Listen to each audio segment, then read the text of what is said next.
Olá, uma próxima continuação, né, da nossa aula sobre a história do Brasil é a civilização do açúcar, o ciclo do açúcar, na verdade, o ciclo do açúcar, a partir de 1530. Então, termina aqui o ciclo do pau-brasil e inicia o ciclo do açúcar, tá? Vamos lá. O ciclo do açúcar ele foi amplamente fortificado com os ensinamentos e instruções dos holandeses aqui no Brasil, tá? Dos holandeses. E também, além disso, o ciclo do açúcar foi baseado muito na cana-de-açúcar e a produção para exportação para quem? Para países europeus, tá? Para Portugal, Portugal transmitia para outros países da Europa, tá? Com isso, viabilizou também precisava muito de mão de obra, principalmente mão de obra africana, né? Primeiramente foi indígena, depois africana, e com isso viabilizou aí o lucro para a colônia portuguesa. Então nós temos aqui que a implantação da economia açucareira na colônia portuguesa na América foi uma forma que Portugal encontrou de efetivar a ocupação territorial. A civilização se formou a partir da sua estruturação, se tornou a base de quase todo o período colonial brasileiro. Tanto que o historiador Sérgio Buarque de Holanda, ao analisar as diferenças entre as duas colonizações, compara a aventura portuguesa ao trabalho dos remeadores e à ocupação espanhola ao esforço dos ladrilhadores. Tá? O cultivo na cana já era realizado por Portugal há décadas em outras colônias no Atlântico, como nos engenhos da Ilha da Madeira. Graças a essas experiências, os portugueses que chegaram aqui com as primeiras mudas já sabiam as melhores formas de investir nesse cultivo. Além disso, a grande demanda pelo produto no continente europeu e seu alto valor foram essenciais para a escolha do produto, tá? Então, veio aqui para a ilha, para a América, né? Alguns portugueses, né, que tinham essas experiências e sabiam cultivar, né? Então, foi implementado aí o tipo de modelo econômico do plantation, tá? Você tinha o senhor de engenho, que detinha um grande poder local, um membro quase nobre da açucarocracia, e que deu origem no Brasil ao modelo de sociedade patriarcal, tá? Participação da capital holandês, a Holanda investiu muito aí nessa ciclo do açúcar, tá? Tinha Casa Grande, lavradores de cana, as senzalas e a escravidão africana. Isso tudo baseado aí nessa questão do ciclo do açúcar.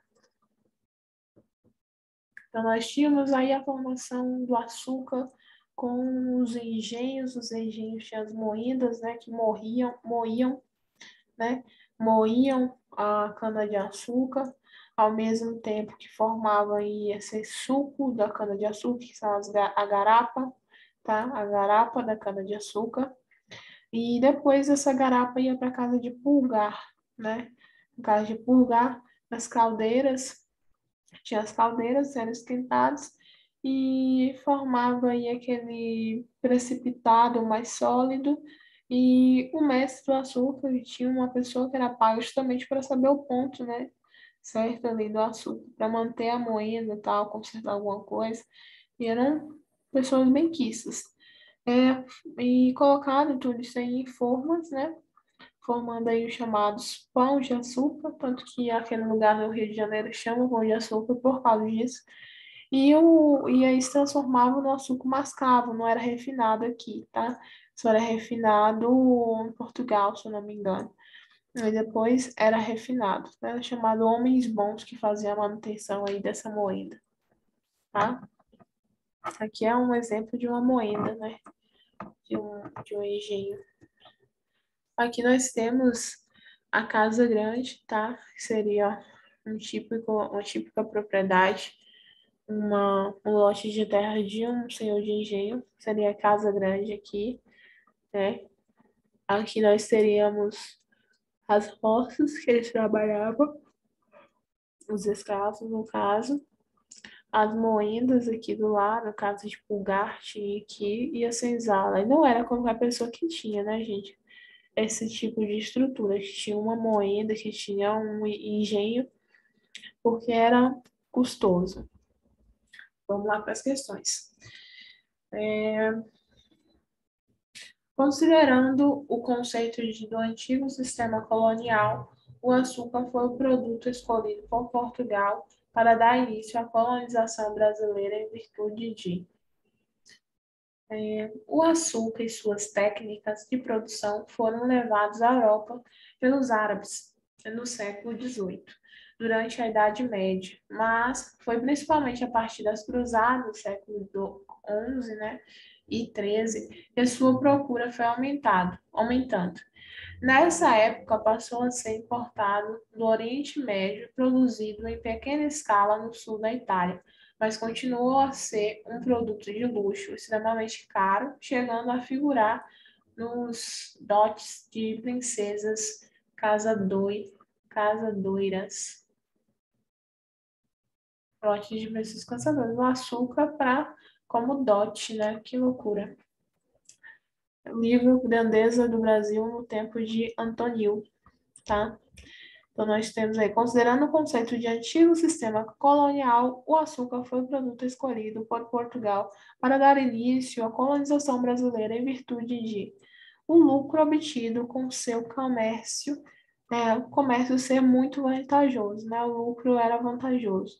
Só depois, com a decadência ali, com a expulsão dos holandeses, os holandeses foram para as Antilhas ali, as outras Antilhas da América Central, que houve a crise do açúcar, né?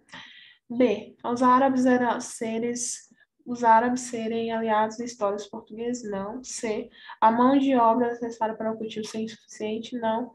D. As feitores africanas facilitaram a comercialização desse produto? Não. É. Os nativos da América dominarem uma técnica de cultivo semelhante? Não. É lucro mesmo. É obtido com o comércio ser muito vantajoso. É uma questão da Unesp. Que questão grande. Vamos ler aqui. Quando a organização da vida e do trabalho no engenho colonial, quanto à organização da vida e do trabalho no engenho colonial, o texto destaca o quê? Mostra, enfatiza, denuncia, testa. Vamos ler o enunciado.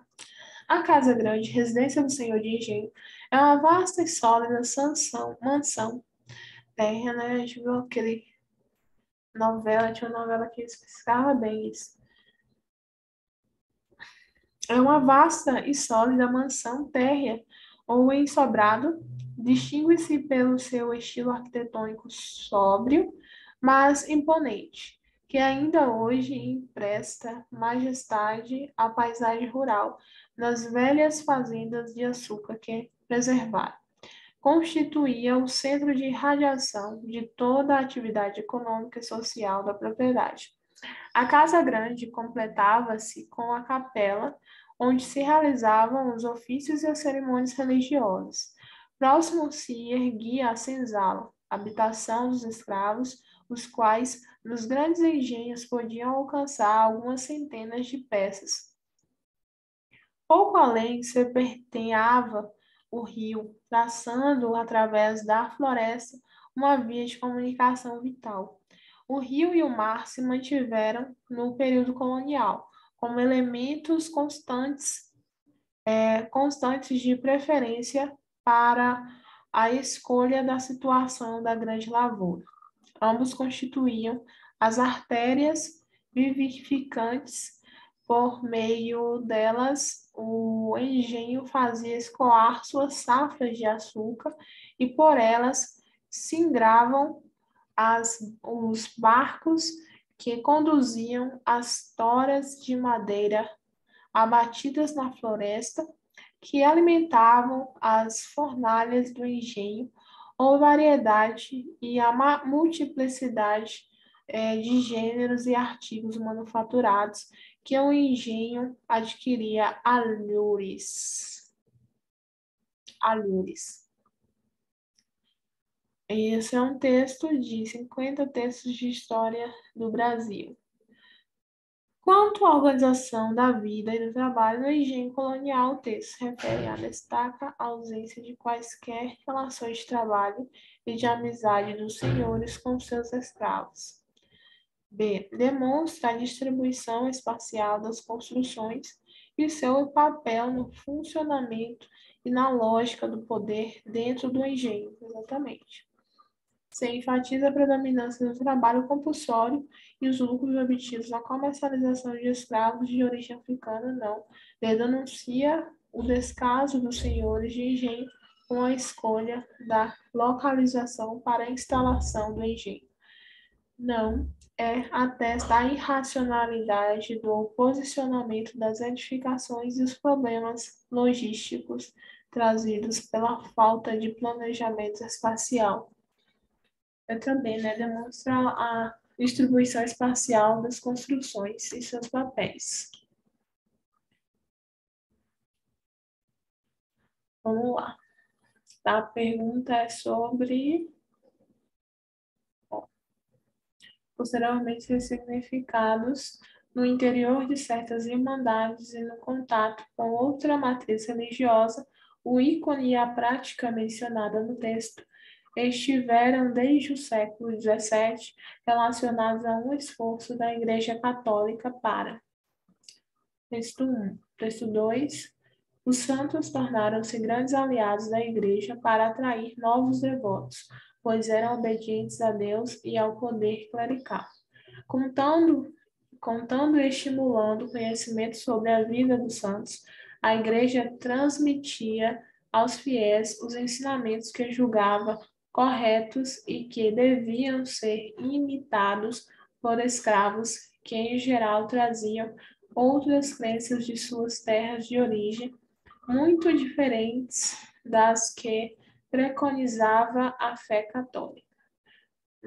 Devoção. Revista de História da Biblioteca Nacional. Revista de História da Biblioteca Nacional.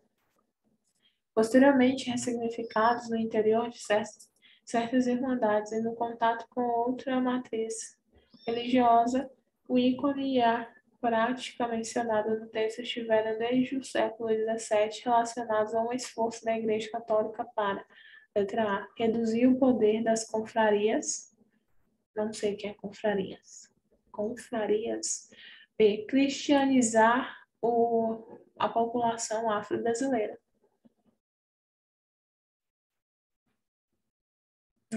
Transmite aos fiéis ensinamentos e julgava corretos que deviam ser imitados por escravos, que, em geral, traziam outras crenças em suas terras. Era exatamente isso, cristianizar a população afro-brasileira. Sem expoliar, não sei o que é expoliar. Recursos materiais dos cativos. D. Recrutar libertos para seu corpo eclesiástico. Atender a demanda popular por padroeiros locais, também não. Então, nós temos a pergunta: ao reelaborarem a lógica social vigente na metrópole, os sujeitos no mundo colonial construíram uma distinção que ordenava a vida cotidiana a partir da. Ao reelaborarem a lógica social vigente na metrópole, os sujeitos do mundo colonial construíram uma distinção que ordenava a vida cotidiana a partir da. Vamos ler aqui. Em teoria, as pessoas livres da colônia foram enquadradas em uma hierarquia característica do antigo regime. A transferência desse modelo de sociedade de privilégios vigente em Portugal teve pouco efeito prático no Brasil. Os títulos de nobreza eram ambiciosos, os fidalgos eram raros e muita gente comum tinha pretensões à nobreza. História do Brasil. Ao reelaborarem a lógica social vigente na metrópole, os sujeitos do mundo colonial construíram uma distinção que ordenava a vida cotidiana a partir da letra A, concessão de títulos nobiliárquicos por parte da Igreja Católica. B, afirmação de diferenças fundadas na posse de terras de escravos. Exatamente. Características do antigo regime, né? Ainda tinha um antigo regime. Efeito prático no Brasil. Os títulos de nobreza eram ambiciosos, né? Tinham pretensões a nobrezas. Então era isso, ainda tinha a prática de terras e escravos. C. Imagem do rei e sua corte como modelo a ser seguido? Não. D. Miscigenação associada a profissões de elevada qualificação? Não. É definição do trabalho como princípio ético da vida em sociedade? Não. Então, nós temos aqui, ó, sobre posse de terras e escravos, cristianização da população afro-brasileira, o papel dos engenhos, o lucro obtido no comércio a ser muito vantajoso, né? Então, muito do engenho aqui nessas relações. Vamos lá, estamos nessa, né? Exatamente. Com a pergunta. O trato dos viventes. A atividade econômica destacada no texto é um dos elementos do processo que levou o reino português a. Ao longo de uma evolução iniciada nos meados do século XIV, o tráfico lusitano se desenvolve na periferia da economia metropolitana e das trocas africanas. Em seguida, o negócio se apresenta como uma fonte de receita para a coroa e responde à demanda escravista de outras regiões europeias. Por fim, os africanos são usados para consolidar a economia ultramarina. O trato dos viventes. A atividade econômica destacada no texto é um dos elementos do processo que levou o reino de Portugal a, letra A, utilizar o clero jesuíta para garantir a manutenção da emancipação indígena. B, dinamizar o setor fabril para absorver os lucros dos investimentos senhoriais. C, aceitar a tutela papal para reivindicar a exclusividade das rotas transoceânicas.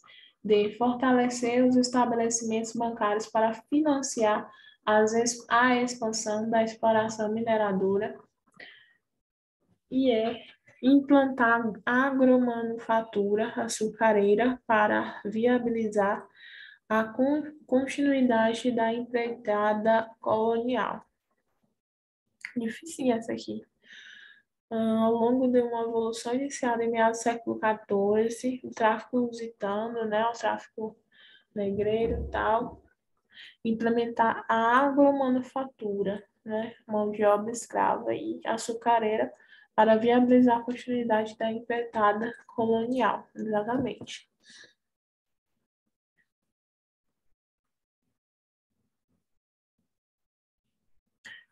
O processo descrito no texto trouxe como efeito o OA. As áreas em estabelecimento de atividades econômicas sempre se colocaram como grande chamariz. Foi assim no litoral nordestino, no início da colonização com o pau-brasil, a cana-de-açúcar, o fumo, as produções de alimentos e o comércio. O enriquecimento rápido exacerbou o espírito de aventura do homem moderno. Livro A Economia, a Colônia em Movimento, de Faria, 98. O processo descrito no texto trouxe como efeito a acumulação de capitais, cana-de-açúcar, né?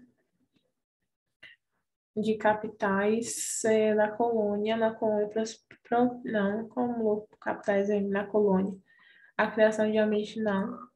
Bem, surgimento de grandes cidades coloniais, não. Voltadas ao comércio de grandes concentrações, não. Concentração da população. Letra C, concentração da população na região litorânea, né? Onde podia exportar facilmente aí, escoar mais facilmente a cana-de-açúcar na produção. Exatamente isso. Escoamento mais fácil, né? A população ali no litoral. Ali em Pernambuco, no litoral do Nordeste, de São Paulo, enfim. A construção, letra E, a construção de coleções, relações de trabalho menos desiguais, também não. D, favorecimento dos naturais da colônia na concessão de títulos de nobreza feudal guia pela monarquia. Não. Próximo. Estado do Brasil, Fausto. Para concretizar as aspirações expansionistas e mercantis estabelecidas pela coroa portuguesa para a América, a estratégia lusa se constituiu em, vamos lá, após as 3 primeiras décadas, marcadas pelo esforço de garantir a posse de terras, a posse da nova terra, a colonização começou a tomar força. A política da metrópole brasileira portuguesa consistira no incentivo à empresa comercial com base em uns poucos produtos exportáveis em grande escala, assentado na grande propriedade. Essa diretriz deveria atender aos interesses de interesses de acumulação de riquezas na metrópole lusa em mãos aos grandes comerciantes da coroa e de seus afiliados, né? História concisa do Brasil, Fausto. Para concretizar as aspirações expansionistas e mercantis estabelecidas pela coroa portuguesa para a América, a estratégia lusa se constituiu em a. Disseminar o modelo de colonização já utilizado com sucesso pela Grã-Bretanha nas suas 3 colônias da América do Norte? Não, né? B. Apostar na agricultura tropical em grandes propriedades e no domínio da colônia pelo monopólio comercial e pelo povoamento. As 3, esforço de garantir posse da nova terra, a colonização começou a tomar força. A política da metrópole consistia no incentivo da empresa comercial, comércio com a Inglaterra, né? Ok. Apostar na agricultura tropical em grandes proprietários de domínio da colônia pelo monopólio comercial e pelo povoamento. É, essa mesmo. C. Intensificar a pecuária como principal cultura capaz de forçar a penetração do homem branco no interior do continente, não. De acelerar a desocupação de terra e transferi-la para mãos familiarizadas ao trabalho agrícola de culturas tropicais. É desestimular a escravização do indígena e incentivar sua integração na sociedade colonial por meio da atividade comercial. Também não, né? Próximo. O viajante francês, ao descrever suas impressões sobre uma festa ocorrida em Salvador em 1717, demonstra dificuldade em entendê-la, porque, como outras manifestações religiosas do período colonial, vamos ler o texto. O próximo da igreja, dedicada a São Gonçalo, nos deparamos com uma impressionante multidão que dançava ao som de suas violas. Tão logo viram vice-rei, cercaram-no e obrigaram a dançar e a pular. Exercício violento e pouco apropriado tanto para a sua idade quanto posição. Tivemos nós mesmos que entrar na dança, por bem ou por mal. E não deixou de ser interessante ver numa igreja padres, mulheres, frades, cavalheiros e escravos a dançar e pular misturados, e a garantir a plenos pulmões.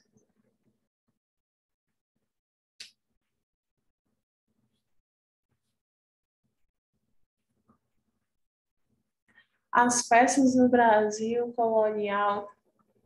O viajante francês, ao descrever suas impressões sobre uma festa ocorrida em Salvador em 1717, demonstra a dificuldade em entendê-la, porque, como outras manifestações religiosas do período colonial, ela, letra A, seguiu os preceitos advindos da hierarquia católica romana? Não. B. Demarcava a submissão do povo à autoridade constituída? Não. C. Definia o pertencimento dos padres às camadas populares? Não. D. Afirmava um sentimento comunitário de partilha da devoção. Aqui está falando do que mesmo? Próxima igreja dedicada, tá, do caso do francês aí. Do francês. Que ele viu uma festa típica, né, religiosa em Salvador, e ele não conseguia entender por que, no período colonial, afirmava um sentimento comunitário de partilha da devoção. Letra E harmonizava as relações sociais entre escravos e senhores. Não, né? Letra D mesmo. Próxima questão. O texto relaciona-se uma prática do Nordeste oitocentista que está evidenciada em. Bora lá. Os próprios senhores de engenho eram uns gulosos de doce e de comidas adocicadas. Houve engenho que ficou com o nome de guloso. E Manuel Tomé de Souza, no seu engenho de Noruega, antigo dos bois, vivia a encomendar doces às doceiras de Santo Antão. Vivia a receber presentes de doces de seus compadres. Os bolos feitos em casa pelas negras não chegavam para o gasto. O velho capitão Mor era mesmo que menino por alfenim e cocada. E como estava sempre hospedado, frades e padres no seu casarão de Noruega, tinha o cuidado de conservar em casa uma opulência de doces finos. Nordeste. Aspectos da influência da cana sobre a vida e paisagem no Nordeste no Brasil. O livro aí de Freire, 1985. O texto relaciona-se a uma prática no Nordeste oitocentista, ou seja, 1800, que estava evidenciada em letra A, produção familiar de bens para festejar as datas religiosas? Não. B, fabricação escrava de alimentos para manter o domínio das elites? C, circulação regional de produtos para garantir as trocas metropolitanas? D, criação artesanal de iguarias para assegurar as redes de sociabilidade. Interessante. Comercialização ambulante de quitutes para reproduzir a tradição portuguesa, né? Então, nós temos aí a criação artesanal de iguarias, tá? Iguarias. Vamos para a próxima questão.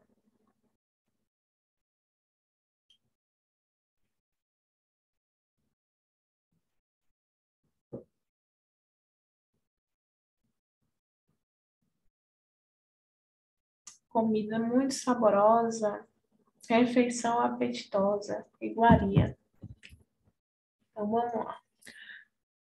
Segundo o texto, a produção açucareira no Brasil colonial era, vamos lá, dos senhores dependem os lavradores, que têm partidos arrendados em terras no mesmo engenho. Enquanto os senhores são mais passantes e bem aparelhados de todo o necessário, afáveis e verdadeiros. Tanto mais são procurados, ainda dos que não tem a cana cativa, ou por antiga obrigação, ou por preço que para isso receberam. Cultura e opulência do Brasil. Segundo o texto, a produção açucareira no Brasil colonial era. Está falando que dos senhores depende das lavouras que têm partidos arrendados de terras, quanto os senhores não são mais possantes e bem aparelhados de todos os necessários, afáveis e verdadeiros. Tanto mais são procurados ainda os que não têm cana cativa, ou por antiga obrigação por preço. Tá. A produção açucareira no Brasil era baseada no arrendamento, não. Letra A, arrendamento de terras para obtenção de cana a ser moída nos engenhos centrais, não. B, caracterizada pelo o funcionamento da economia de livre mercado em relações à compra e venda de cana, também não.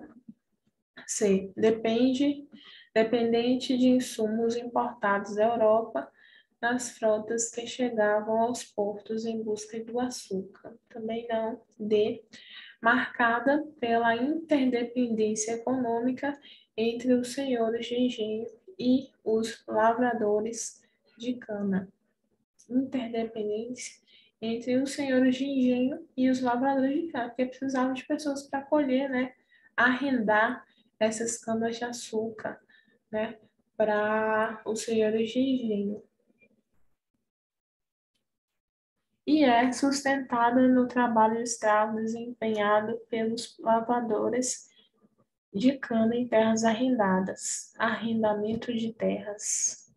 Arrendamento de terras, né? Então, aí nós podemos ver que o ciclo do açúcar está amplamente associado aí com a relação entre o senhor de engenho e o escravo, né? No primeiro pré-colonial, nós temos a relação entre portugueses e indígenas, né? Mostra muitas questões entre essas relações entre portugueses e indígenas.